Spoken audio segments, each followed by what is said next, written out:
ഒരുവിധം പറഞ്ഞാൽ ആദ്യ നോട്ടത്തിൽ അത്ഭുതകരമാണ് ഈ ദിവസങ്ങളിൽ വന്ന ഒരു വാർത്ത. നഷ്ടങ്ങളിൽ നിന്ന് നഷ്ടങ്ങളിലേക്ക് കൂപ്പുകുത്തുന്ന, നന്നാവില്ലെന്ന് സകലരും വിധിച്ച KSRTC രക്ഷപ്പെടാനുള്ള ശുഭലക്ഷണം കാണിക്കുന്നു. ജീവനക്കാരുടെ കൂട്ടായ പരിശ്രമത്തിൽ അപ്രാപ്യമെന്ന് കരുതിയ സ്വപ്നം സാക്ഷാത്കരിച്ചിരിക്കുകയാണ് നമ്മുടെ സ്വന്തം KSRTC. പ്രതിദിന ടിക്കറ്റ് വരുമാനത്തിൽ ഇക്കഴിഞ്ഞ സെപ്റ്റംബർ 8 സർവകാല റെക്കോർഡ് നേട്ടമാണ് KSRTC സ്വന്തമാക്കിയത്. യാത്രക്കാരിൽ നിന്നും ജീവനക്കാരിൽ നിന്നുമെല്ലാം കേട്ടുപഴകിയ പരാതികളും പഴികളും പരിഭവങ്ങളും കുറഞ്ഞു വരുന്നതും നല്ല പ്രതീക്ഷയാണ്. എന്താണ് KSRTCയിൽ സംഭവിക്കുന്ന അത്ഭുതം? ആദ്യം RD Extra. ഓണത്തിനു ശേഷമുള്ള ആദ്യ പ്രവൃത്തി ദിനമായ സെപ്റ്റംബർ 8 മാത്രം KSRTCയുടെ ടിക്കറ്റ് വരുമാനം 10.19 കോടി രൂപയാണ്. കഴിഞ്ഞ ശബരിമല സീസണിലെ 9.22 കോടി രൂപയുടെ പ്രതിദിന വരുമാനത്തെ മറികടന്നാണ് ഈ ചരിത്ര നേട്ടം. KSRTC chairman and managing director doctor PS Pramod ശങ്കറിൽ തുടങ്ങി മുഴുവൻ ജീവനക്കാരുടെയും അക്ഷീണ പരിശ്രമത്തിന്റെ ഫലമാണ് നേട്ടത്തിലേക്ക് കോർപ്പറേഷനെ എത്തിച്ചതെന്ന് ഗതാഗത മന്ത്രി KB ഗണേഷ് കുമാർ പറയുന്നു. മുഖ്യമന്ത്രിയും ധനകാര്യമന്ത്രിയും അടക്കം സർക്കാരിൽ നിന്ന് ലഭിച്ച പിന്തുണയും യാത്രക്കാർ പുലർത്തിയ വിശ്വാസ്യതയും കൂടിയായപ്പോൾ അഭിമാനകരമായ നേട്ടം കൈപ്പിടിയിലാക്കാനായി. ശമ്പളം വൈകിയതിന്റെയും ആനുകൂല്യങ്ങൾ ലഭിക്കാത്തതിന്റെയും പതിവ് പരാതികളില്ലാതെ വർഷങ്ങൾക്ക് ശേഷം ഇത്തവണ ഓണവും KSRTC ജീവനക്കാർ കളറാക്കിയിരുന്നു. ഏപ്രിൽ മുതൽ അതാത് മാസത്തെ ശമ്പളം മാസാവസാനം തന്നെ KSRTC ജീവനക്കാർക്ക് ലഭിക്കുന്നുണ്ട്. 24,000 രൂപ വരെ ശമ്പളം വാങ്ങുന്നവർക്ക് ഇത്തവണ ഓണശമ്പളത്തോടൊപ്പം ബോണസും നൽകി. ഫെസ്റ്റിവൽ അലവൻസും വിതരണം ചെയ്തു. RD Extra news Malayalam.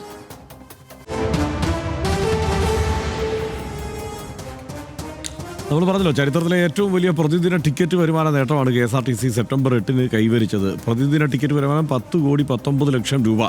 ഈ മറികടന്നത് കഴിഞ്ഞ വർഷം ശബരിമല സീസണിൽ പ്രതിദിന ടിക്കറ്റ് വരുമാന നേട്ടം ഉണ്ടാക്കിയിരുന്ന അതാണ്. 2024 ഡിസംബറിൽ 9,22,00,000 രൂപ എന്ന ഒരു നേട്ടം മറികടന്നിരുന്നു. ഓണസമാനമായി ഇതുവരെയുള്ള വലിയ വരുമാനം ലഭിച്ചിരിക്കുന്നു. 2024 സെപ്റ്റംബർ 14 8,29,00,000 രൂപ എന്നതിനെ മറികടന്നു.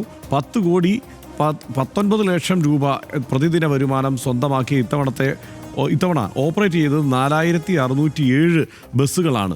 2024 ഡിസംബർ 23 ഓപ്പറേറ്റ് ചെയ്തിരുന്നത് 4,567 ബസ്സുകളാണ്. ഈ ഡിജിറ്റൽ പേയ്മെൻറ്റും ട്രാവൽ കാർഡും ചലോ ആപ്പും ഒക്കെ തുടങ്ങിയതാണ് ഈ വലിയ വരുമാന നേട്ടത്തിന് പ്രധാന കാരണമായത്. കഴിഞ്ഞ വർഷം ജൂലൈയിൽ KSRTCയുടെ നഷ്ടം 60,12,00,000 രൂപയായിരുന്നു. ഈ വർഷം ഓഗസ്റ്റോടെ നഷ്ടം 50,02,00,000 രൂപയിലേക്ക് കുറയ്ക്കാനായി. ആ ബാങ്ക് കൺസോർഷ്യത്തിന് KSRTC ദിവസവും നൽകേണ്ടത് 1,19,00,000 രൂപയാണ്. പ്രതിദിന കളക്ഷൻ 8,40,00,000 രൂപ ലഭിച്ചാൽ KSRTC ലാഭത്തിലാകും എന്ന് മന്ത്രി പറഞ്ഞിരുന്നു. ഓണത്തിന് മുമ്പ് KSRTC നിരത്തിലിറക്കിയത് 143 പുത്തൻ ബസ്സുകളാണ്. പുതിയ ബസ്സുകളുടെ ഡിസൈൻ ഒരുക്കിയത് ഗണേഷ് കുമാറിൻ്റെ മകൻ ആദിത്യനും സുഹൃത്ത് അമലും ചേർന്നാണ് എന്നതൊക്കെ അന്ന് വാർത്തയായിരുന്നു. 2019 100 ഡീസൽ ബസ്സുകൾ നിരത്തിലിറക്കിയ ശേഷം KSRTCക്ക് പുതിയ ബസ്സുകൾ എത്തിയത് ഇത്തവണയാണ്. 2019 ശേഷം വാങ്ങിയ 434 ബസ്സുകളും നൽകിയത് ഉപകമ്പനി സ്വിഫ്റ്റിനായിരുന്നു. AC sleeper, AC seater cum sleeper, AC seater, premium super fast ബസ്സുകളൊക്കെ നിരത്തിലിറക്കിയിട്ടുണ്ട്. ഇതൊക്കെയാണ് ഇതിൻ്റെ ഒരു പൊതു സാഹചര്യം. സനീഷ, ഇതിപ്പോൾ സ്വാഭാവികമായും ഇത് ഭയങ്കര അത്ഭുതകരമാണ് ഈ നേട്ടം എന്നുള്ള കാര്യത്തിൽ സംശയമൊന്നുമില്ല.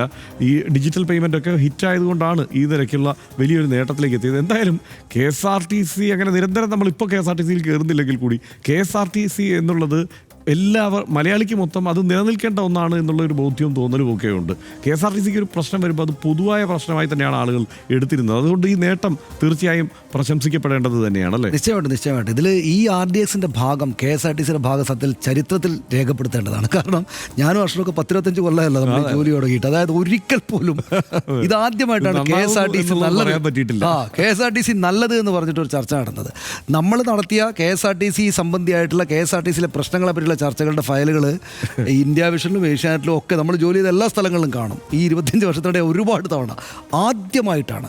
ഇപ്പം ഞാനൊരു ഉദാഹരണം കൂടെ പറയാം. അതായത് ഞാൻ ഈ ചർച്ചയ്ക്ക് വേണ്ടിയിട്ട് KSRTC എന്ന് മലയാളത്തിൽ ടൈപ്പ് ചെയ്ത് ഗൂഗിളിൽ സെർച്ച് ചെയ്യാൻ പോയപ്പോൾ ആദ്യം വരുന്ന സെർച്ച് കീവേഡ് KSRTC പ്രതിസന്ധി എന്നാണ്. പ്രതിസന്ധി എന്ന അപ്പുറത്തില്ലാതെ KSRTC ഒരു കാലത്തും ഉണ്ടായിട്ടില്ല.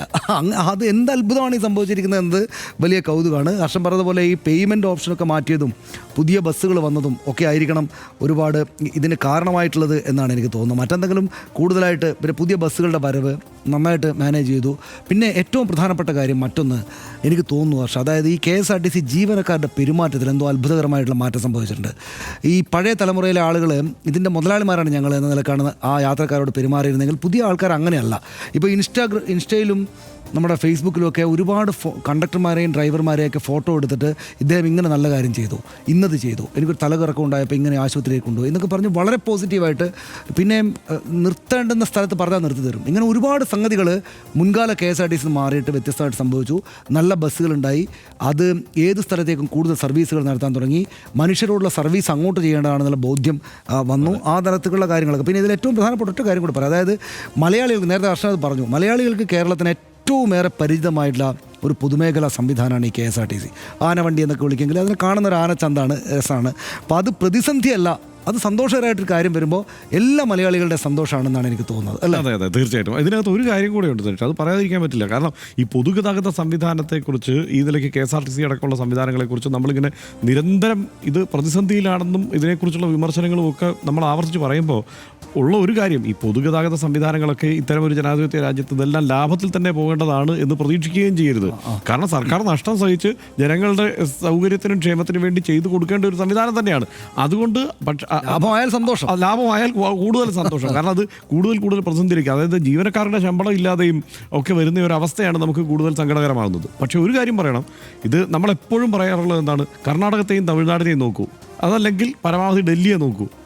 അപ്പോഴും ഈ പ്രതിസന്ധി കാലത്തും ഈ നാല് സംസ്ഥാനങ്ങളെ ഉള്ളൂ, അതായത് ഈ പൊതുഗതാഗത സംവിധാനത്തിൽ ഇത്രയും മെച്ചപ്പെട്ട പ്രകടനം കാഴ്ചവെക്കുന്നത്.